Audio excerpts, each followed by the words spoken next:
Hey guys, so today we're talking about these different calculations when we're dealing with lung numbers, and we're going to do some practicing as well at the end. But first I just want to talk a little bit more about the terms that you guys wrote down earlier this week. So we have respiratory cycle, which is one inhale followed by one exhale. So one in, one out. Not forced, not worked at, nothing like that. Just your regular inhalation and exhalation. Then we have tidal volume, which happens to be one of the numbers that you're going to have to memorize. We're dealing with either 500 milliliters or 0.5 liters, and that's just the normal average that we use for our calculations. So the tidal volume is the volume air displaced between a normal inhale and a normal exhale. Then you have your respiratory rate, the rate of frequency of ventilation, breaths per minute, and we'll talk about that a little bit more in class later on this week.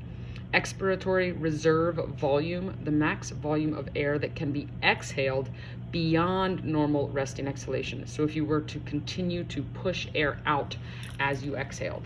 Residual volume, that's another number you're going to have to memorize, 1,200 milliliters or 1.2 liters, and that's the volume of air remaining in the lungs. There's always some air remaining in the lungs after you exhale.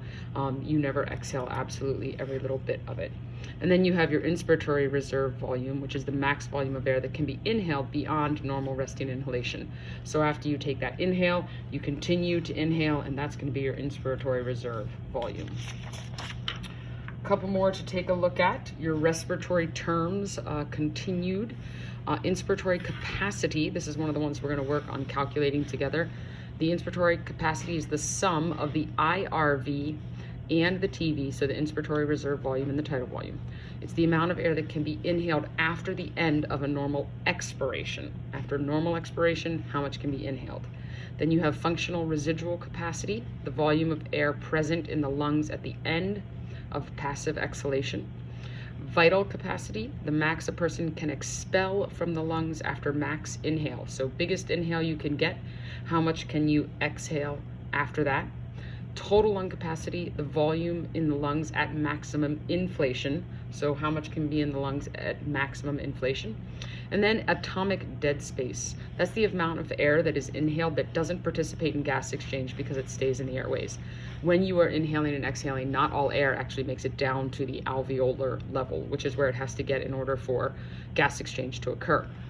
Some of that air stays in the bronchioles, in the trachea, things like that. And so that's going to be your anatomic dead space.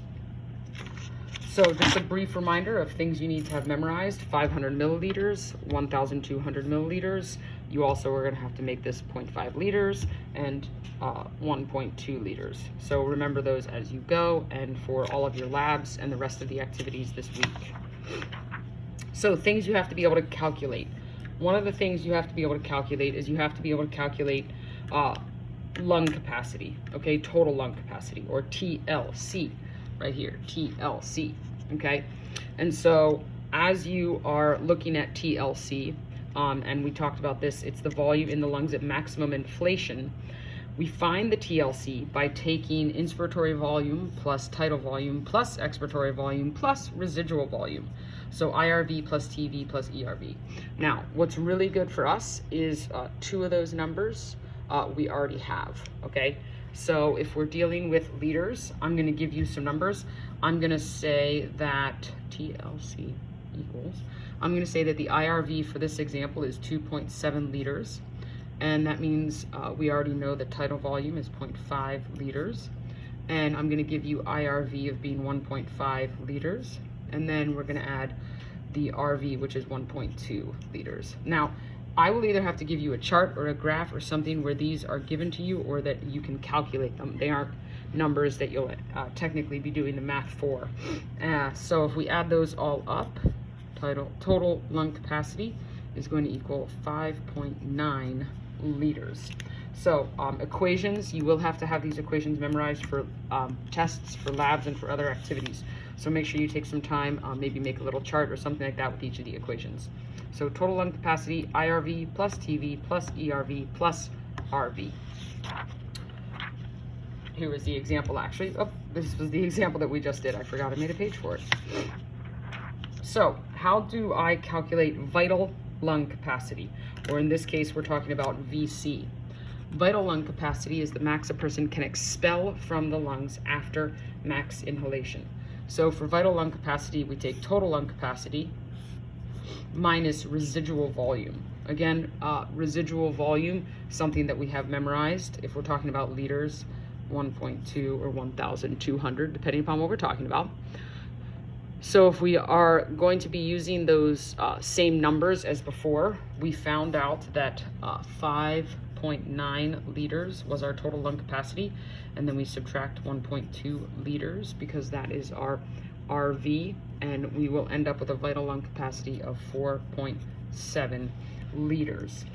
Again, another equation for you to memorize, the total lung capacity minus the residual volume, because that's of course what's going to stay. It's not ever going to be exhaled. It's going to be present in our bronchial tubes throughout. Next one, how do I calculate functional residual capacity? Functional residual capacity, or FRC, the volume of air present in the lungs at the end of passive expiration. Passive means you're not forcing it. You're allowing the air to naturally leave in your expiration. So FRC is ERV, something I have to give you, plus RV, residual volume already memorized, 1.2. Okay, so if we're working on functional residual capacity, then ERV, we're going to use the ERV from before. We're going to use 1.5 liters. And then we're going to add that, not subtracting, we're going to add that to residual volume, 1.2 liters. And our functional residual capacity for this example will be 2.7 liters, 2.7 liters for that one. So that is how you calculate, or would calculate, functional residual capacity, FRC. Next one, how do I calculate inspiratory capacity? Inspiratory capacity, also IC, amount of air that can be inhaled after the end of a normal expiration. In this case, we're going to take IRV plus TV. All right, TV, of course, already being memorized, 0.5. I accidentally put IRV here, so you can see I changed that up right there. IC, inspiratory capacity. I'm going to give you an IRV this time of 3.2. So 3.2 liters plus total volume we know is 0.5 liters. That means our IC is going to equal 3.7 liters. IRV has to be given to you, or you have to have a graph or a chart, plus total volume is going to give you the inspiratory capacity. This is why it's so important that you have tidal volume and residual volume memorized, because pretty much they all have something to do with these different mathematical calculations that you can do for lung volumes, capacities, and numbers. So what I want you to do now is I want you to take a look at this graph, take a look at this chart, maybe screenshot it, and I want you to use the numbers and the information on the side, time and volume. This is volume in liters, volume in liters. Sorry, that's hard to see. Okay, and I want you to see if you can figure out, this is IRV, ERV, and then you should be able to read FRC, RV, VC, and TLC. You have TV and RV memorized.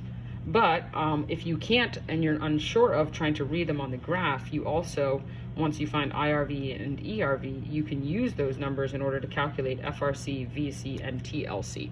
All right, so I want you to take a few minutes to do that. You can just jot them down for practice, because that's what you need to do with these. I'll be finding out how well you can use these during your labs and some in-class activities.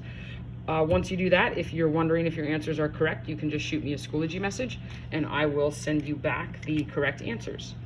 So hopefully that all made sense today. Just a little bit more work with the calculations and numbers. And like I said, next week or perhaps the week after, you'll be doing a fairly large lab where you'll be dealing with these numbers and calculations and equations and things like that. So make sure you have the equations also written down somewhere where you can quickly reference them for those labs.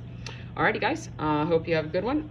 Not too bad of a Monday, and I will see y'all later. Bye-bye.